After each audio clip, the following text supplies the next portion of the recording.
I see you, Kev. Yeah, I know now. It took you, what, 3 weeks to learn? Yeah, you won't get me again. It took you 3, Vito 3 flawless weeks, and then he messed up on the 4th. But here we are. Hello and welcome back. It's been a while to the Forza Italian Football Podcast. I am still here. I'm still your host, Connor Clancy. And I'm joined by Kev Pogzelski. Kev, hello. Hi, Connor. How you doing? Yeah, as we discussed, I'm not great. I don't know what's hit me in the last half hour, but stomach is in knots. It's not great. How are you? Yeah, I'm all right. Maybe it's that Samp win. No, I don't have any problems with Sampdoria, Kev. I don't have any. Maybe it's the prospect of Manchester City are now within 48 hours of us. It's starting to make my stomach turn. Speaking of Samp, Vito Dori is also here. Vito, hello. Hello, Connor. Needless to say, I'm in a rather joyful mood at the moment, and apparently I didn't nearly scare, but I did scare one of my sister's dogs with my loud screaming and over eccentric celebrations. I mean, it's gonna happen, isn't it? What was it? Yeah. Caprawi came on in the 90th minute, scored in the 91st. Yes. Yeah, I mean, still in the bottom 3, Vito. So let's not get too carried away. But you'll get out. But Genoa on top of us only on goals scored. That's it. But come on, we have next week onwards. We have a lot to get through before we start talking about Samp this week. Of course. It's been a while since we spoke. I alluded to it.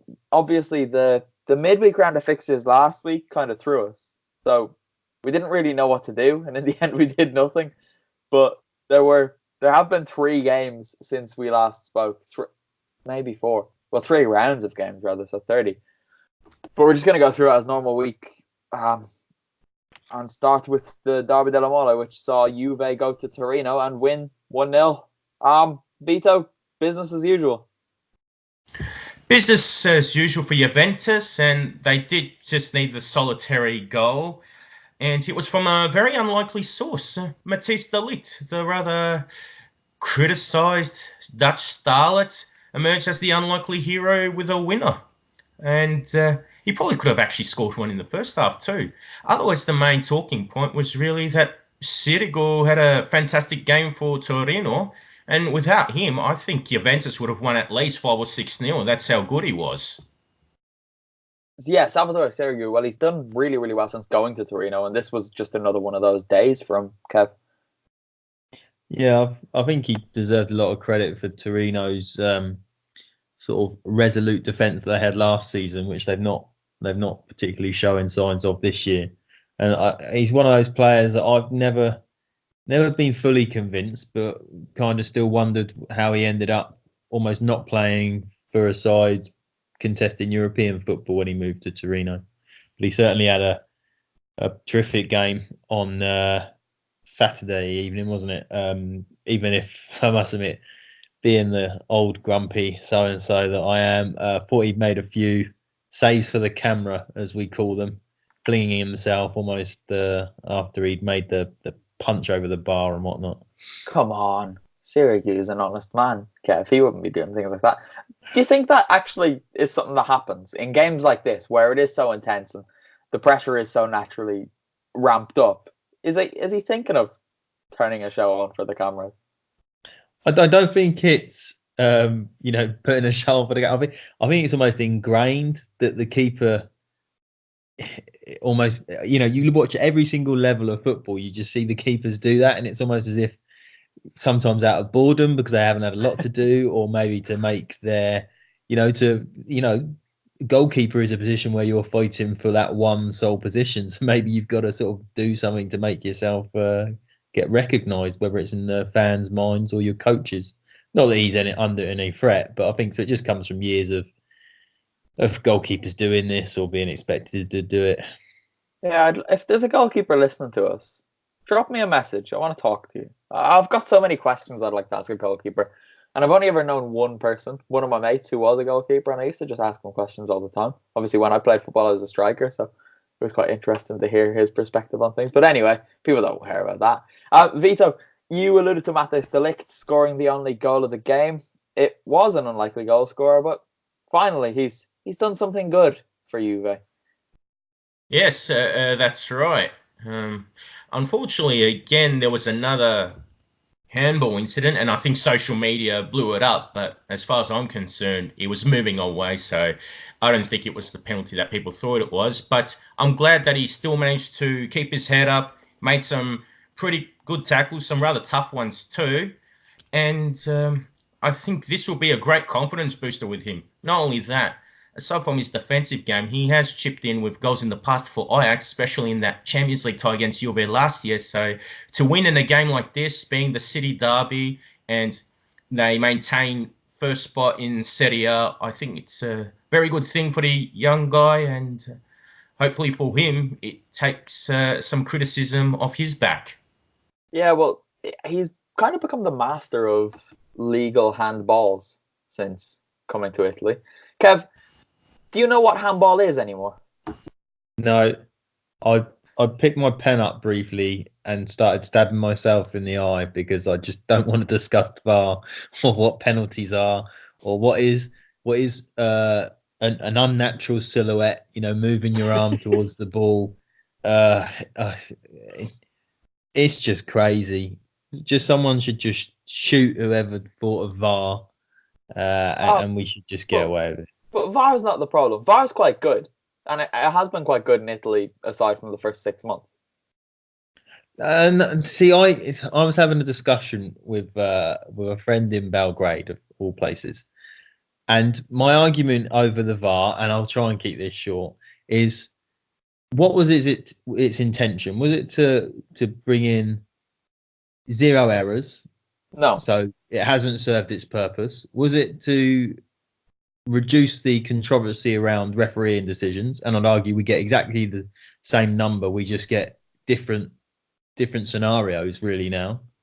And then when we're having a discussion in the UK at the moment about the referees not going to the side of the pitch, when I've been at that matches or even just viewed matches in Serie A on TV, the going to the side of the pitch just seems to take far too long. I don't see that there's any significant benefit to the game.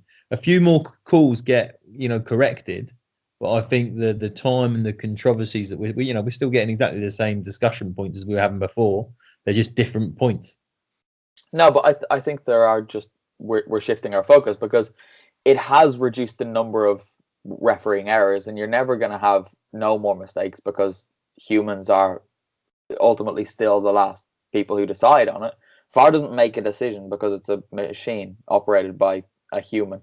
So it's reduced the number of refereeing mistakes, and it's also reduced the number of fouls. So players used to do things that they could get away with. Now they're not doing them anymore. So it's kind of cleaning up football in a way, which has got to be a good thing. And even if it's never going to be perfect, fewer mistakes are surely better than mistakes that were being made before. Offside goals are never scored anymore. Handball goals are never scored anymore because it's impossible for them to be because there's VAR. So surely that's good. I think we don't need to get into this because we've had VAR in Italy for 3 years now. It's kind of becoming a talking point again because of you lot over there, Kev, and your mismanagement of it in England. The referee not looking at the screen is absolute nonsense because it then means he's not really refereeing the game anymore. But for all its flaws, VAR has improved things over here, so I definitely stand by it. But it's more the interpretation of what is handball and what is offside now is more problematic for me, especially after the rule changes in the summer, which basically say that attackers have to follow one rule and defenders have to follow another, which for me is problematic. But I don't know. I don't care. I don't really want to talk about handballs or penalties or anything because I don't think there was a penalty in that one. You brought it up. I did, yeah. It was more to take a box than anything else. And then you started talking about English football, which was only you can be blamed for that. Anyway, one of the games I was at this weekend, one of the two was in Bologna, just down the road. Bologna went 1-0 up, but they lost 2-1 to Inter. Vito, it wasn't Inter's best performance of the season. They probably will perform this poorly again, but they won. They did win, and I think they can really thank Romelu Lukaku with his brace. Takes his tally to 9 goals for the season, only 4 behind Ciro Immobile from Lazio. So I think he can be happy with his performance. As for Inter in general, rather unconvincing. I thought Bologna played reasonably well. Rodrigo Palacio at 37, he's still running like a bull, still being a significant contributor for them, and Roberto Soriano scored a fabulous goal. Unfortunately for them, Riccardo Orsolini did something very silly by tripping Lautaro Martinez in the penalty box, and I think that really cost the game, especially because when Martinez was pulling off that dribble, it was Gary Medel and I think it was Mbaye as well that could have blocked off Martinez's path anyway. So very childish and inexperienced of Orsolini to do that. It was absolute stupidity, and not necessarily this, but it's the kind of thing that Orsolini does too often. He shows why he's not at someone like Juve, or why perhaps Gasperini never trusted him with Atalanta. He's got so much talent, but he always, in every single game I've seen him play in, makes one crucially wrong decision. Whether it's to shoot instead of pass to a teammate, whether it's to try a pass that's overly complicated, or whether it's to foul someone in stoppage time when you're holding Inter at home. He's maddening because he's got a lot of ability. Vito, I know you love him. I quite like him when he has the ball too, but he's got a lot of things that he needs to iron out of his game. But Lukaku, Kev, he's got 9 and 11 in his 9 goals in his first 11 Serie A appearances. Do you know who the last Inter striker to do that was? Sorry, the last Inter striker to do that? Yes. Oh, has he just left Inter? He hasn't just left Inter. It's Ronaldo in 1997, 1998. That's how good Lukaku's start has been. I think I read that and just assumed that it was Cristiano Ronaldo as when he came to Italy, and I didn't bother looking up the stats. He was terrible last season, don't you remember? Yeah, he didn't score for the first 3, did he? I don't know. I now see Ronaldo, and sadly, it takes away from the original. I still insist on calling the new one Cristiano Ronaldo or Cristiano for that very reason. But Lukaku, he's going to fire Inter to something special this year. Yeah, I think so.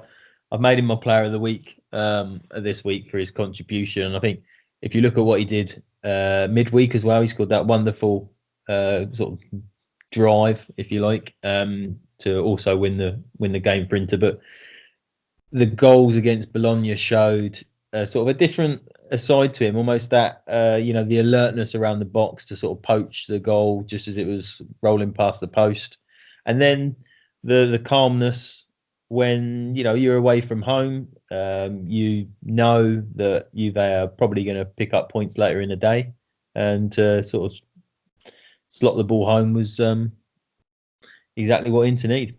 Been so impressed by him. I think I've seen Inter, 3 times in the flesh now this season? Obviously, pretty much every other week on TV too. But in this game, he did everything. He was dropping in deep. He was running the channels when it wasn't going for him down the centre. He was pulling defenders all over the place. He was dropping into his own half and bouncing Bologna players. And then he got his goals, which he very much deserved. It was only for Lucas Skorupski that he didn't score earlier. He did have the ball in the net for one decision that was offside, and then Skorupski made a very good save down to his bottom left-hand corner when Lukaku had picked the ball up out wide on the right, driven inwards, and just powered a shot towards the bottom corner. And he's been really impressive, and I didn't quite expect him to be this good. I thought he would do well with Lautaro Martinez at Inter, and they're even outperforming the level I thought they would hit, and they complement each other so nicely. But I think that's enough on Lukaku anyway, because we do also have to talk about someone else who did quite well for Inter, which, believe it or not, Vito, Valentino Lazaro. He was supposed to be a buffoon. He was supposed to be written off. He was supposed to be terrible and leaving in January, but this was his first start, and he did very, very well. He did. He looked rather energetic going forward and showed a lot more composure on the ball than when he came on against the Sassuolo a couple of weeks back and looked rather shambolic. Maybe this is a turning point, but at the end of the day, it's just one game, so hopefully it is a catalyst for something better for him.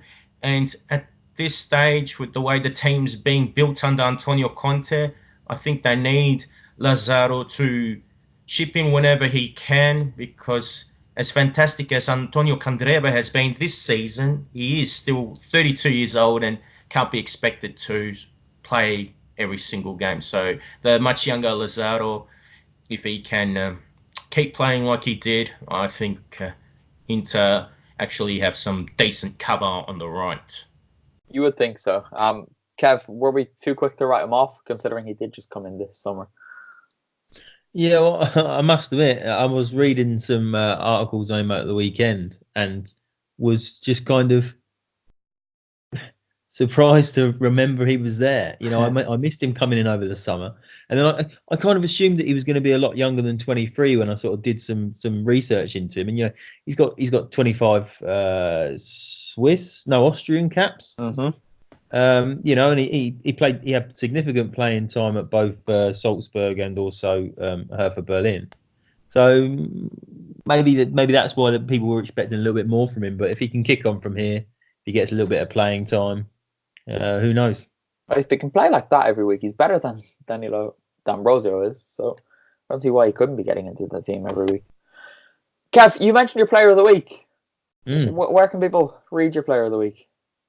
Once somebody does the aesthetic work, the graphic, the graphics. That's the word I was looking for. They will be able to read it on Forza Italian Football.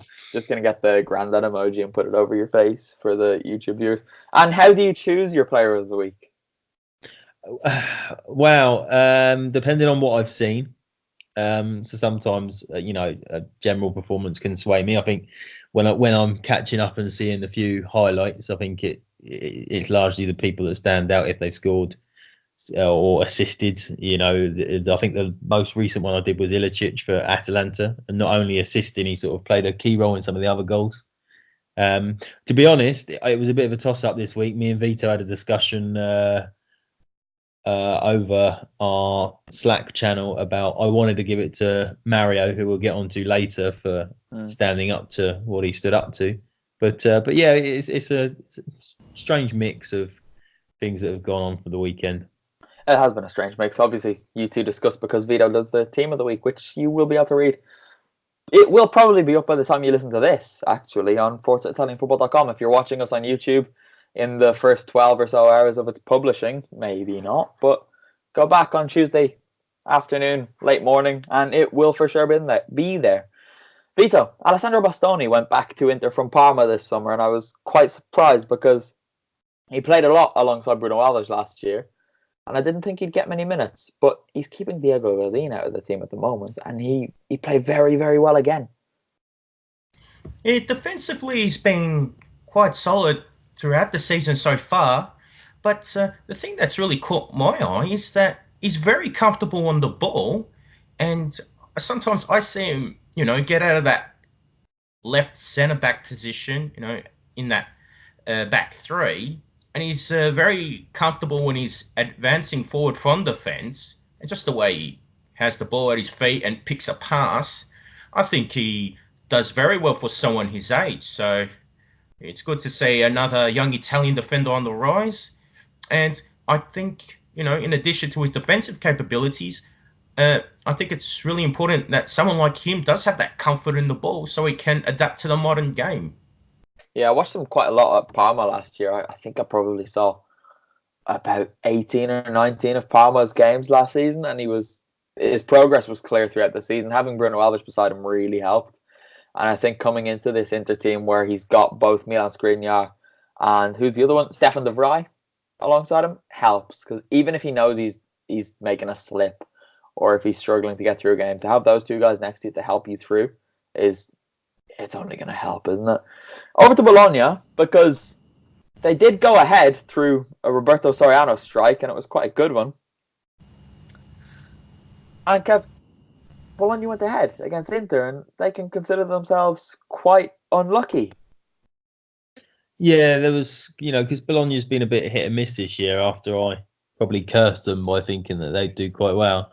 And then, it was a wonderful strike from Soriano. They held their own. I don't think I think we're doing a little bit of a disservice to them thinking that Inter played particularly badly. They weren't up to maybe the levels they've been at this season. But yeah, signs that maybe after not necessarily just Mihailovic's absence, but just the whole I hate to call it circus, but in the absence of another word, all the media Bit of spin a and storm. everything that they were doing. I think if they can get settled now, they can probably kick on for the rest of the season.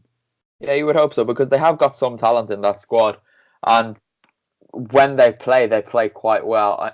It's quite problematic though when Krejci and Mbaye are playing together at the back. It's a bit of a crisis.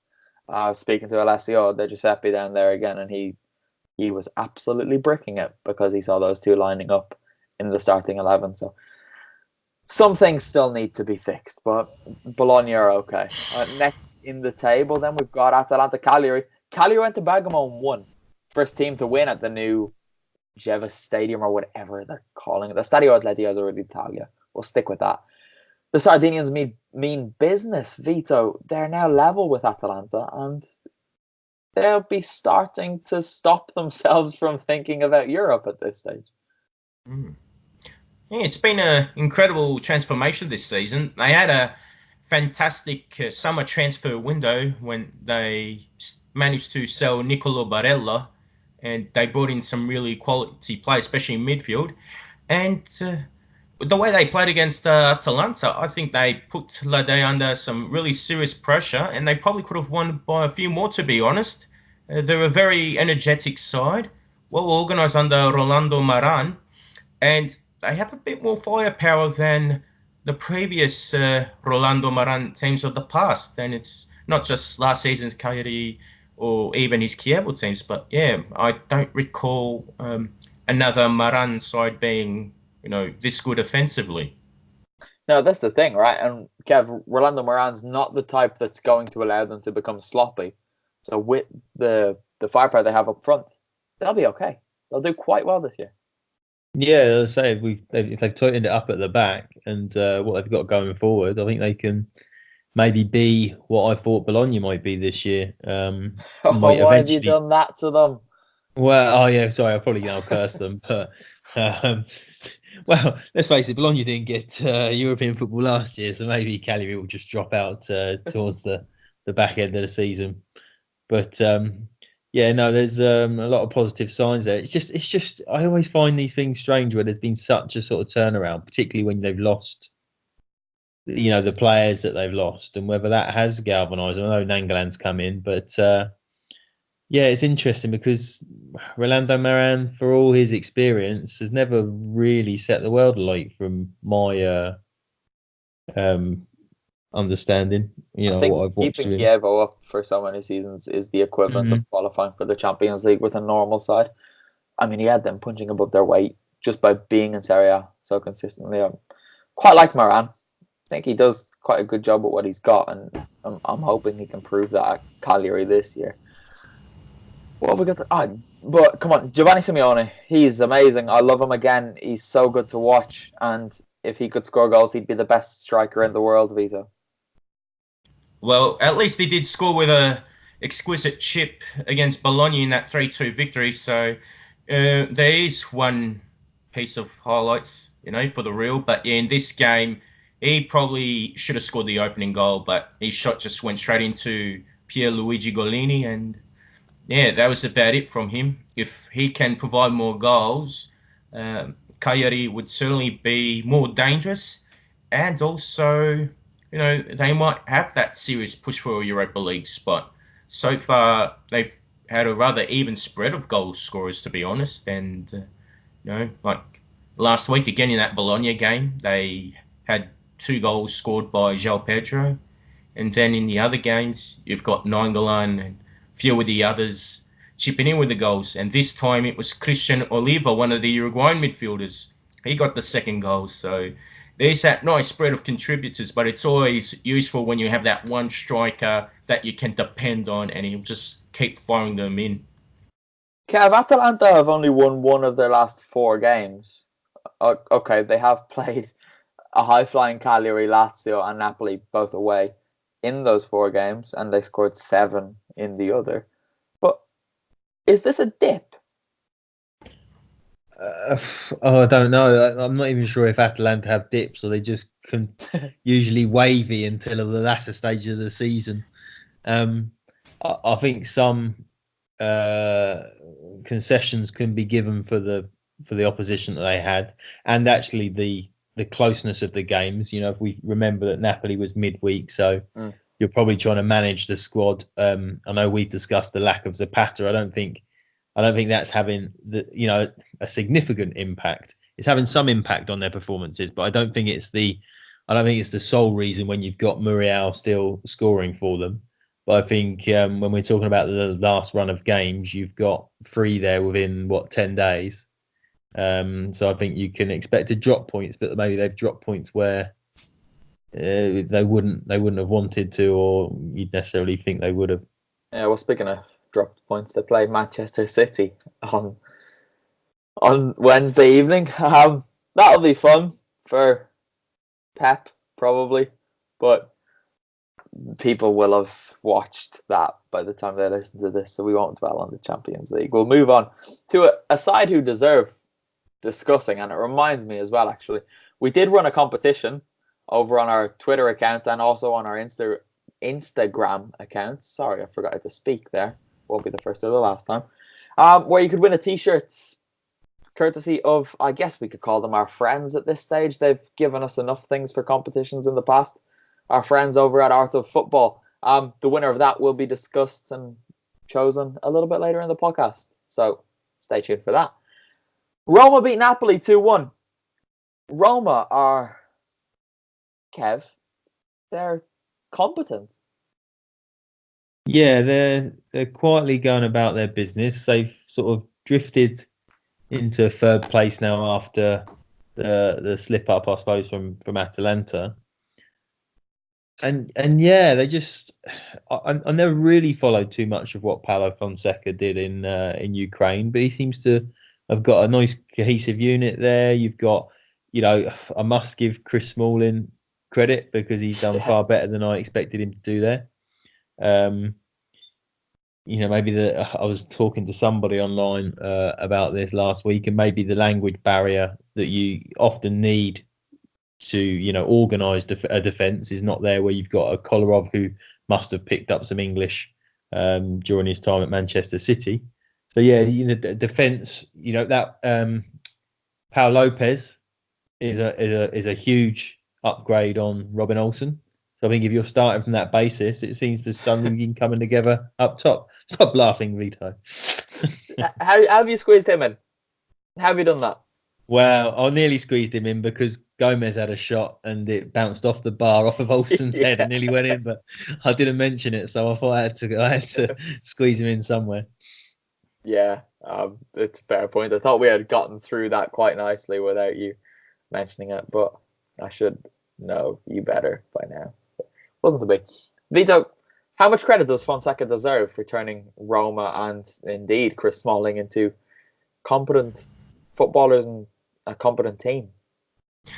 At the moment, I think he deserves a lot of credit because they do have quite a few players out injured and they're still managing to get the results, which I think is really important for the Giallorossi at this stage.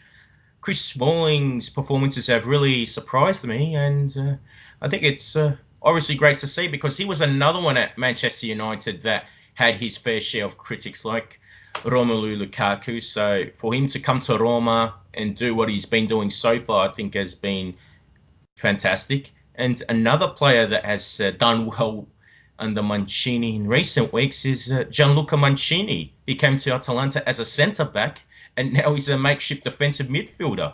Not only that, he provided the long pass, which resulted in the opening goal scored by Nicolo Zaniolo, who's another player that's been superb. Yeah, absolutely. Kev, Gianluca Mancini is Andrea Pirlo. Discuss.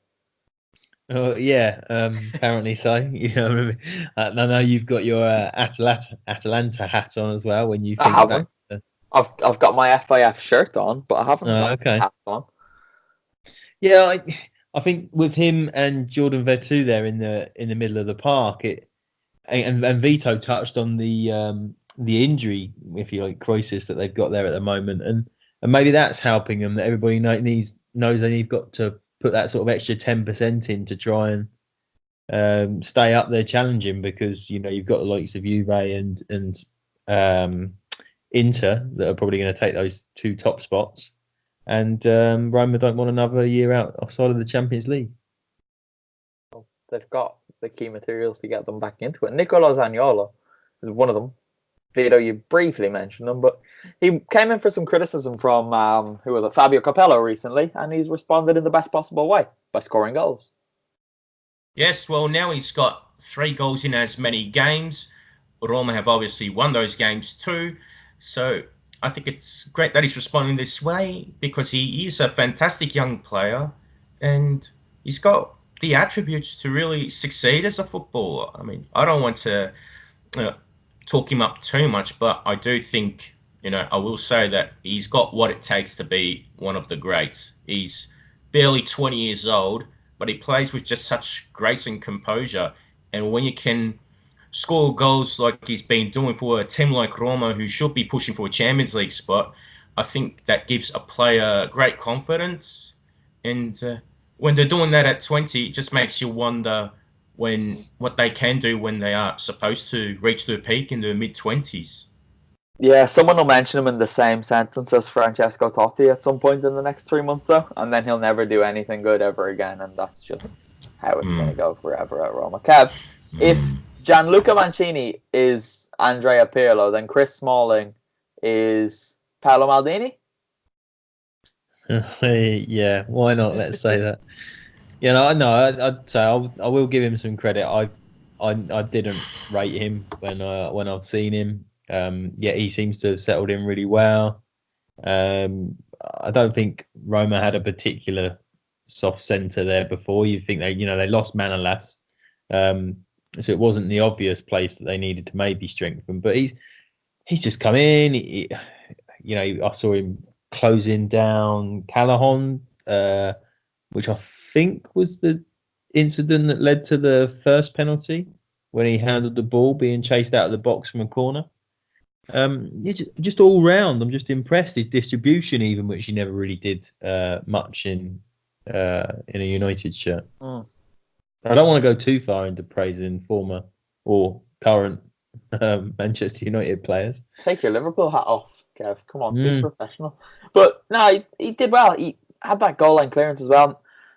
I was kind of thinking when I saw this game, Napoli have big problems. And then I thought, no, they had a chance cleared off the line. They hit the crossbar. They hit the post. They had chances. But something just doesn't quite feel right, Kevin. Is it Ancelotti's doing? Is it just something's gone a bit stale for them? They've had most of that squad there together for a while now. Where do they go from here? Because they're now 7th, right? Yeah, I sort of watched the game and sort of saw the chances that they created. And there was a couple of weeks ago we had the 0-0 draw where they just sort of were wasteful as much as anything else. Then the weekend's game... too. Yeah, and then the weekend's game, it looked like it wasn't necessarily wastefulness. You were just unlucky. You've hit the bar and the post a couple of times. So I don't think we can say, it's stale. And sometimes you can either hit a purple patch or you hit a run where you need to sort of stabilise as quickly as possible and then try and dig a win out from somewhere.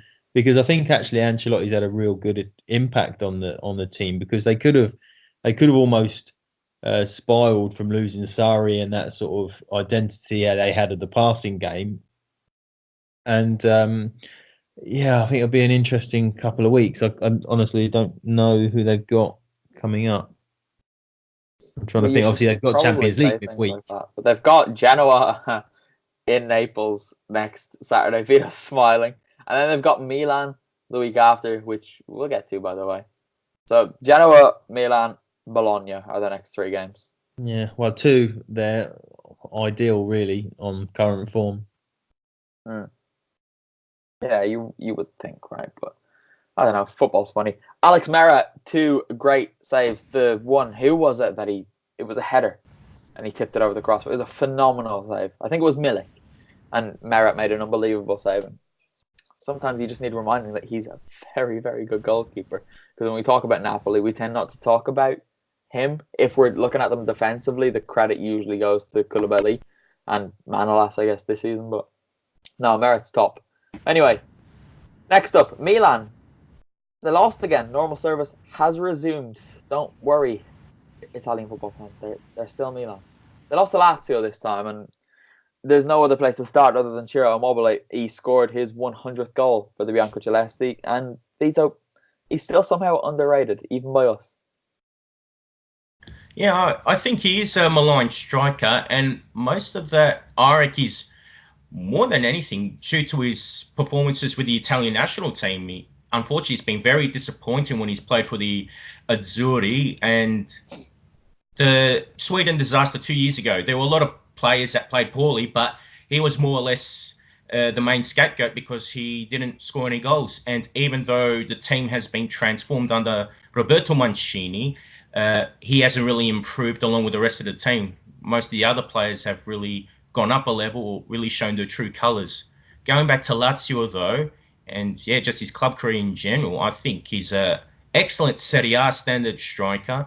And I think it looks like he'll be one of those guys that might not be good at international level, but at least at Serie A, he has been a very respectable goal scorer.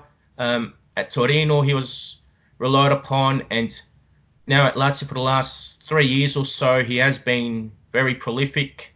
So I think he deserves plaudits, at least for what he's done with the Biancocelesti. Another thing that I needed reminding of, actually, was that in 2017-2018, he did finish equal leading goal scorer in the Europa League with 8 goals. So he's done something in Europe too. But yeah, hopefully if Lazio can keep going this season, he might finally get to 30 goals in a campaign and have a go at the Champions League. And maybe he'll get further exposure there, because I think he's only played in that competition when he was at Borussia Dortmund, and he had scored one great solo goal, but nothing more than that.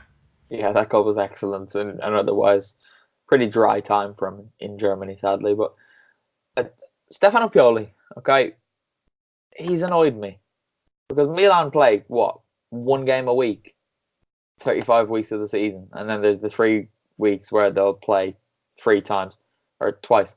One of those weeks has already happened before Pioli came in, so he's only got to manage it once, probably, because he'll probably be gone by January, won't he? And he was complaining because of the midweek round of fixtures. And he said, I think we played with the right spirit, battling for 95 minutes. It's a pity how we conceded the goal. Lazio created problems, blah, blah, blah, blah, blah. And then he said, it could have been that our physical condition was a little lower, and having an extra day to rest made the difference. Whoever makes the fixture list needs to respect Milan a little more. I laughed when I heard that. I mean, that's pathetic from a Milan coach who he's coaching a side who should be in Europe, and they haven't been for a long time, and they're not going to be next season. And Lazio are in Europe, so they have to balance their squad a lot more than he does. Kev, what did you make of this? I make that a coach that is looking around, clutching at straws as to what he can use as an excuse to somehow give his side, I don't know, get out of jail card, I think. And the only thing he can see is the fixture list, because, you know, there's not, because I think there's collective blame on the team, you know, how they're performing. You know, you couldn't say it was unlucky, you know, Donnarumma didn't let one through his arms, or, you know, there was a penalty decision. He's just clutching at straws, which is quite a concern when you've only been there for, you know, a matter of weeks, and probably realising that the job's too big for him or too big for the squad that he's got at his disposal. Yeah, he's there, 2 weeks, right? It's unbelievable. I couldn't believe it, that it's happening already, and just kind of points in one direction for me. But do we want to do Milan again? Because I don't really. I'm happy to move on. I'm tired of Milan. Yeah, me too. Vito looks like he wants to say something. Well, not particularly that much. I mean, let's face it. Pioli was never someone that really drew the approval of many people anyway. You know, regardless if it was the Milanisti or neutrals. It was a bad appointment from the start. So, yeah, regardless if he does finish the season or not, it just looks like a very poor mistake to employ him in the first place. And Yeah, it makes you wonder if Milan are going to be one of those clubs that bring back the old coach. So, if they brought back Marco Giampaolo, I wouldn't be surprised. Oh, That's that would how be ridiculous things have amazing. been at Milan. Oh, that would be amazing. Right, let's take a guess. Give me a date between now and May for when Stefano Pioli gets sacked. Or you can say the end of the season if you think he'll stick it out. I say January 24th. 15th of Feb. Okay. Vito, go. I'll say 5th of January. So the longest is Kev, giving him the middle of February. All right. Sorry, Milan fans. You already hate us, so it doesn't really matter too much. Right, that's that done. Onto the competition then. We did run a competition with our friends over at Art of Football. They have got some really nice new t-shirts that are based on some 90s Serie A legends. For example, Batistuta, Diego Maradona. I know technically the 80s as well there. And that guy we spoke about earlier, you might have heard of him. His name's Ronaldo. The first one, the really, really, really good one. Him. Yeah. So all you had to do was to retweet our tweet and to use the hashtag FIF giveaway. Or you could reshare a recent Instagram post of ours and, yeah, you guessed it, use the hashtag FIF giveaway. A few of you did, but we've chosen our winner at random, and it is Aaron Holland. So, Aaron, if you're listening, as you should be, considering you entered the competition, drop us a message on Twitter and we'll sort things out from there. So, congratulations. All of the rest of you, buy one of those t-shirts or these, or wait for our next competition if you're too cheap to do that. But anyway, on to the other game I was at this weekend. Fiorentina won, Parma won. I saw a lot of people giving out about this game. Is it just because I was there that I enjoyed it? But I thought it was okay. Fiorentina quite obviously missed Franck Ribery, but other than that, both teams had their chances, Mr. Doria. Yeah, they did. Fiorentina, they play a more possession-based game, whereas Parma, they've got the pace on the counter-attack. And Gervinho was more than happy to make the most of the space that was exposed by the Fiorentina defence. So he scored the first goal. And then Gaetano Castrovilli, he's maintaining his fine start of the season with another diving header. So that was an incredible header. But we have to talk about Castrovilli, okay? Because he's talented, but people were losing their minds on Twitter about him. And I can understand getting excited because of his performances this season. But this wasn't the game to do it on. I thought he was a little bit wasteful, as Fiorentina tended to be. But yeah, I don't understand it. I guess it's just the whole thing. People see a 6-second clip on Twitter now and think that this guy's the savior. But he's talented, and I think he will do very, very well this season and throughout his career. But I don't know. I thought people were choosing the wrong game to get excited over him. Well, he was more decisive against Sassuolo because he did score with an even better diving header midweek, and he set up the winning goal for Nikola Milenkovic. So I think that performance would have deserved more plaudits, especially because La Viola actually won that game. That being said, another thing we can talk about is not only is he much younger than Marco Benassi, but Marco Benassi has been criticised here and on Twitter for being a guy that just chips in with goals and does little else. Castrovilli, he looks like the all-round package. He'll bring lots of energy, but for an energetic midfielder, he's got excellent ball control, and he's really looking like he's going to be one of this season's revelations. So if he can continue on that trend, I think he's another player that has the potential to become something special. But of course, we can't get too carried away because a few Italians haven't really lived up to the hype in the last decade or so. So Benassi just take it one game at a time. Yeah. I would agree with that overall general point. Fiorentina are quite a fun team to watch. I saw them, twice in the space of 6-7 days now. So one thing that is quite apparent is that they're quite wasteful. They're needlessly flashy. Chiesa's a big... he drives me mad sometimes because he's another one with a lot of talent. But he tries to overcomplicate things with back heels and flicks, and it's just there's no need. Just play it simple. He really angered me against Lazio because there was one instance where he tried to step over the ball. It was as it was coming into the box when he could have shot, thinking there was a player running in behind him. There wasn't, and Strakosha just picked it up. About 2 minutes later, after having Montella go mad at him, he tried a back heel, a no-look back heel pass, completely just gave away possession. And they were kind of at it again. Not specifically that, but just wastefulness. Not thinking about what they're doing a lot of the time. And okay, if you've got Franck Ribery there, maybe you can afford to do that a little bit more because you know he's going to create a few more chances. But when he's not there, I think they have a bit of work to do.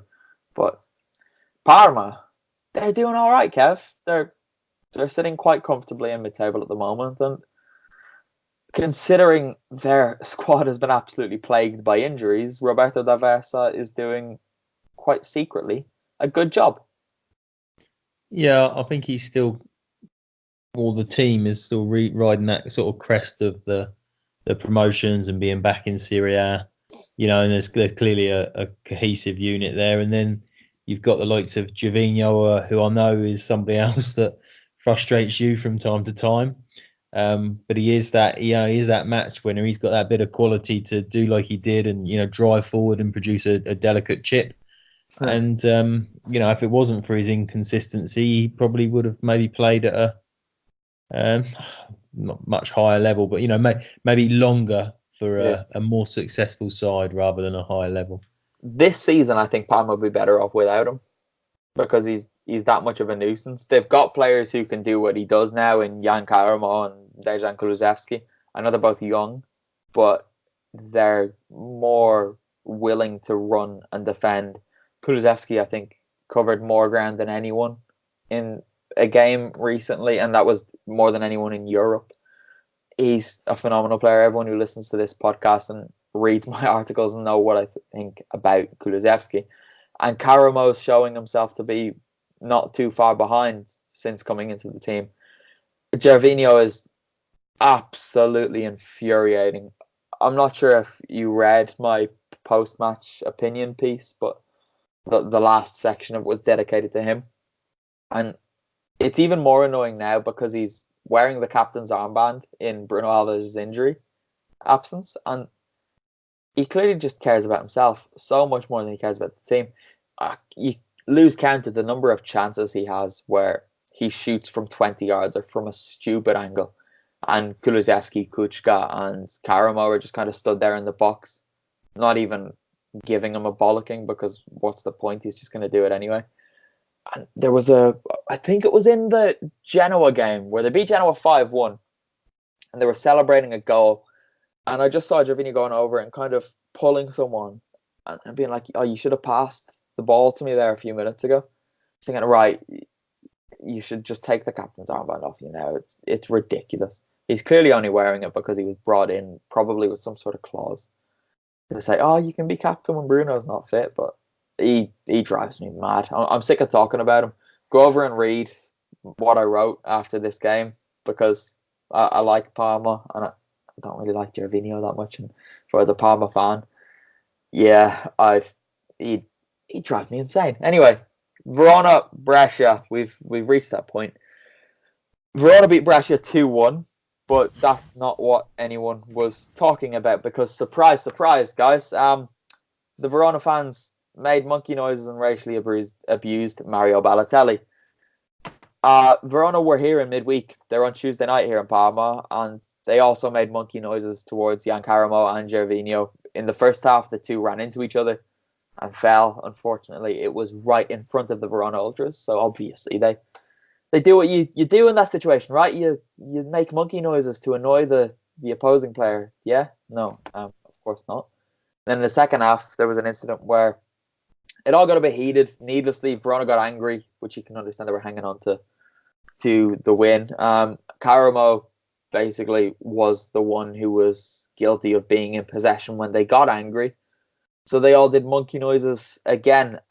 Nothing was reported about it, which was frustrating because it leaves you feeling a little bit sick, to be honest, when you hear it. And yeah, they were at it again. Balotelli to his credit, picked up the ball and booted it at the stand where the monkey noises were coming from. Tried to walk off the pitch. He was convinced to stay on by his teammates and the Verona players as well.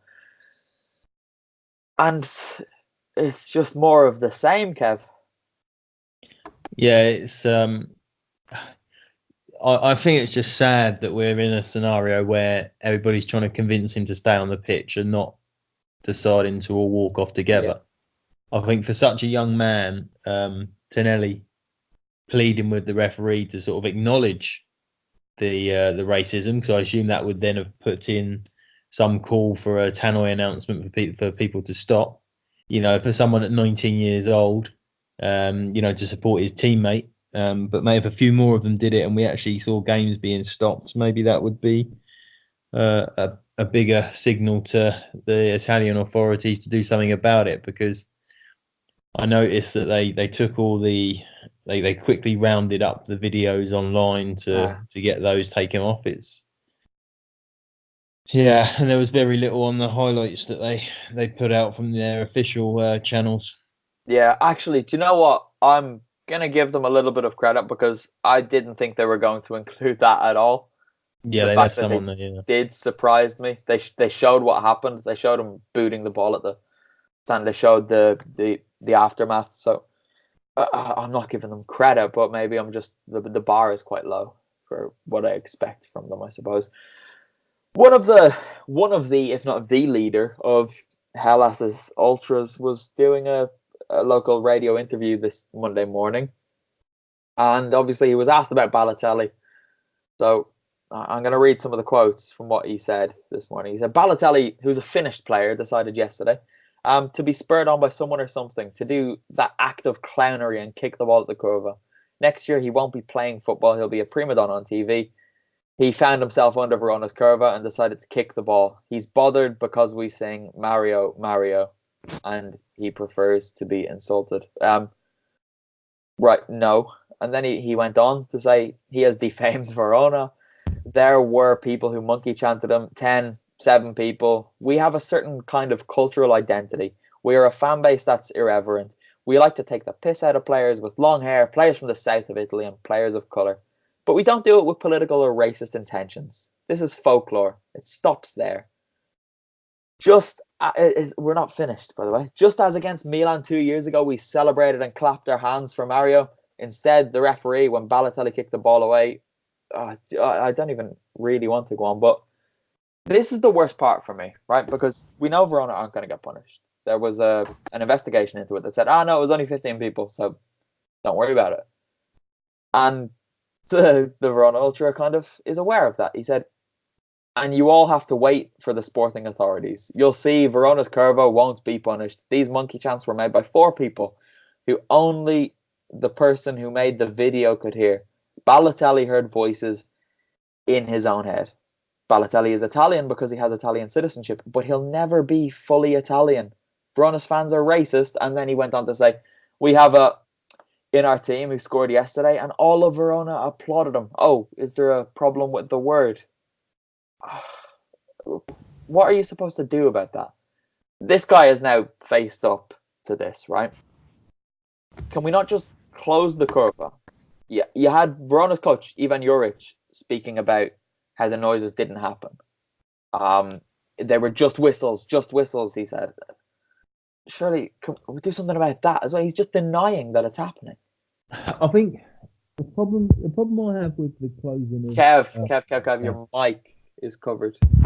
Is it? How's that? Sorry, my internet dropped as well earlier. You're good. But the problem I have with the closing of stands, not necessarily just in Italy, but across Europe, is that the fans often relocate to another part of the ground anyway. And we've seen that it doesn't work. Whereas you need something that's going to hit maybe the club and maybe the fans a little harder if they were to be relegated. So give them a 6-point ban. You know, because I've argued that if you've got a minority of people doing these racial actions, that it's the person next to you that should, you know, be, or at least try and be strong enough to say, stop doing that, whatever. And until you start hitting them, and you may well hit them with a full stadium closure, But if sides start getting relegated because they've had points deductions for the season for this type of thing, it will hit the owners' pockets. It will hit the fans, and maybe that's the way to go. Yeah, I do tend to agree. I just think they should do everything.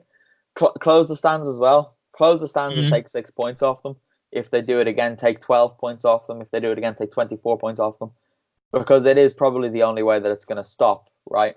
One of the problems for me, and I have an issue because you see people on Twitter, social media, and everything saying, "Oh, look, the Italians are being racist again." Italian people aren't racist, right? But a lot of people here tend to overlook this as not being racism.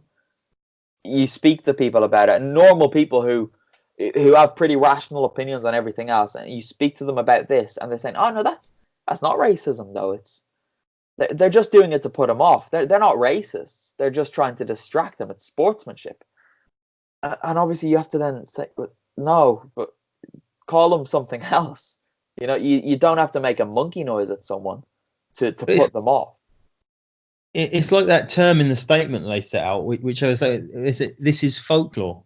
That's the equivalent of saying, "Oh, because your grandfather makes that comment, oh, we're a different generation." It's not folklore or a different generation because the world moves on. Yeah, but I was a bit disheartened because I was in the press room at the Artemio Franchi when this was coming on, and you could see Juric's interview coming through, and a lot of the journalists in there were even just kind of like, "Oh, this again." People are sick of talking about it. People are sick of hearing about it. So maybe that's why less people are even speaking about it. It's not being reported as much as it should be. I was at a game last Sunday when Lazio had a penalty against Fiorentina. There were monkey noises at Caicedo before he hit it. No one spoke about it. I tweeted it and I got abused for apparently inventing it. I mean, there were people 10 yards in front of me doing monkey noises when he took it and then after he missed it. I went to Verona on Tuesday night. There was more racism. I went to Bologna for Bologna-Inter on Saturday. Lukaku scored in front of the curva and kind of held his arms out because he was being whistled. And he was greeted with monkey noises 3 times in a week. The problem is actually getting worse. Last season, I think I probably heard it 3 times overall. 3 times in a week. And I don't even know what to say anymore. Vito, what do you think? Should teams be hit with points bans? Is that fair on the players if their fans are then costing them points for being idiots? It's unfair on the players, but it's come to the point where drastic action has to be taken. And I don't think it's just affecting Hellas Verona as a club and as a fan base. I think it just makes the image of Italian football even worse. Since the emergence of the Calciopoli scandal in 2006, the image of Italian football has taken a severe battering. And also with the emergence and the rise of the English Premier League, British pundits and EPL fanboys are the biggest critics of Italian football, especially at least in the English-speaking world. And if you're living outside of Italy and you live in countries where the first language is English, you're a lot more exposed to this criticism and hatred towards Italian football. Some of it's justified. Some of the criticisms are just based on old narratives and stereotypes. Unfortunately, in this situation, the racism is evident, and Hellas Verona as a club and the Lega Serie A or the Federcalcio, they're just making it worse on themselves by trying to pretend that it's normal and it doesn't exist. Unfortunately, the lack of punishment or lack of action means that any racist incident that happens in Italy is going to be criticized and exposed a lot more outside of the Italian peninsula than anything that would happen in, say, England, Germany, Eastern Europe, or any other part of Europe. So, we try to do what we can to talk about the positives of Italian football, but with more incidents like this and the lack of, punishment for the teams and the fan bases, it's bad for people like us who try to speak positively about culture, because at this stage, we'd just be preaching to the choir again and again. How are we going to win new fans if people in important positions aren't focusing on the problems with the Italian game and trying to rectify the situation? It's a very sad set of circumstances, and the lack of change is probably what makes things a lot worse. That there is no action really taking place to really change the situation. This is it, right? They schedule games at 12:30, which everyone hates. I mean, you won't find one person here that likes that, except for me when they have 12 games in Parma. But that's to appeal to people overseas, right? But then people overseas are just so turned off by the fact that they tune in and see people just being racially abused and nothing's done about it. It's mad, but not surprising. Can we end that part here? Any final thoughts, guys? Not on that. All right, good. Vito, you're gonna smile. Genoa, the honeymoon is over for Thiago Motta. They hosted Udinese and they lost 3-1. Udinese, yeah, the team that Atalanta pumped 7 past, Roma pumped 4 past, 3 of those coming with 10 men, and Genoa lost 3-1 to them at home. The gift that keeps on giving. It's like it's like under Motta they might have turned the corner in 2 games, but no. It's just, another ridiculous result for Genoa. And to lose to Udinese, who only have a caretaker coach now in Gotti, and he doesn't want the job permanently, so that probably makes it more embarrassing. Mind you, I think I cursed Genoa because I have this thing. When I bet on Udinese games, when I tip them to win, they lose. When I tip them to lose, they win. So I got to tell myself, never bet on a game where Udinese is involved. It will just make everything easier. So are you saying you bet on Genoa to win this weekend? Yeah, it's part of a multi. Bad mistake. That's controversial, Kev, isn't it? How I was trying to work out how he could be so smug with Sampdoria doing as poorly as they are this season. And now I've just found out that he's betting on Genoa to win. That's a conflict of interest, Vito. That's problematic. Yeah, but it's just one game. I don't care about the others. Plus, the odds looked favourable. Okay. But they scored a nice goal, but everyone's freaking out about it. Not one Udinese player tried to get within 2 yards of a Genoa player for the goal, but it was nicely done, especially the last couple of passes. Lecce and Sassuolo drew 2-2 down in Puglia. But Spal didn't beat Sampdoria 1-0 through an Andrea Battaglia strike. Vito, as we spoke about, an hour ago now, Samp went to Ferrara and they nicked it in the last minute. Yeah, it was a rather terrible game to watch, to be honest. Although both teams created chances, just the quality of the football and the intensity the game was played at was, not overly impressive at all. So it's like that Italian saying, you're as beautiful as a goal scored in the 90th minute. And when you experience that, it's just those 90th minute winners, you just wait so long just for one goal and then it comes and your team wins. You just feel on top of the world. So it was great to see Caprari score with that header because he had barely been on for a couple minutes. And that substitution worked out very well for Ranieri and the Doriani. How's the dog? I think Charlie's fine. Once we finish recording the pod, I'll probably let Charlie out and Murphy as well. So I'm sure they'll have a good run. Give him a biscuit, mate. Give him a biscuit. Oh, my dad gives him plenty of treats. He even feeds them mortadella. That's a good choice, that. Do you know what? I've been in Bologna so much in the last, month or two. I've become almost addicted to mortadella. If I go 3 days without it, I start properly craving it, which is problematic, and it shows how much time I spent in Bologna Centrale. I usually just wander across and get a nice panino, which there are worse places to eat mortadella than in Bologna, I suppose. But that's it, We've rambled on for long enough. Kev, have you anything to say? You look tired now. We kind of skirted over it, but I think anybody who's listening, if they can go and watch just the short highlights of Lecce Sassuolo, all the goals were great. I'd argue the Sassuolo equaliser was a better passing move than the Genoa one because it was done at pace against a team that actually wanted to defend. But yeah, it was quite entertaining. Okay. Anything else to say about that game, no? Not that I've written down. Okay. They're both quite Lecce could have won it. Oh, the Sassuolo away kit. The green and white hoops. It's beautiful. Yeah, Yeah, it's they've actually won it not too twice on the shabby. bounce. Have they won it twice on the bounce? I think Where they've were won it twice on the bounce. Yeah. there have been too many games. I don't know what's happening anymore. Help. I don't know. Vito, have you any last thoughts? No, we've covered the bases, so I'm all good. Excellent. Oh, here's nice news. Talk of Serie A playing a game abroad. Yeah. Sort out the racism first, guys, before you start looking into that. And we'll talk about it. Don't they already? Saudi Arabia or somewhere? Where's the I super don't know. copper? Who cares? Honestly. If they do that and they don't, oh, no, come on, let's end it. We're done. Goodbye. Ciao, ciao. Bye bye.